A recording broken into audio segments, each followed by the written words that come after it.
Karena kalau kita yang mau berdoa, mungkin terhalangi. Tapi orang lain yang mendoakan kita, pasti rewa mati baraka na tulok koridi. Pak malaikat mah kada talingi po ngaga nilawangi pada narukan. Itu kan kuncinya.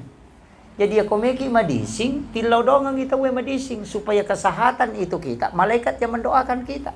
Padahal ko to melosogi, bali bola tayo, tilaw doang sogi. Iya.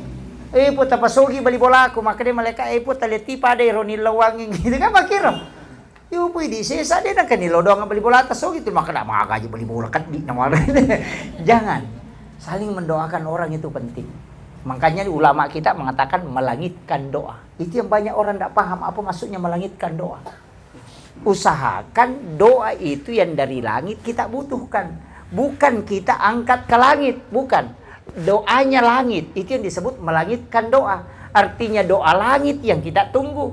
Kegesa doa langit. Doakan orang lain. Nanti penghuni langit yang mendoakan kita. Ini tiasa melangitkan doa.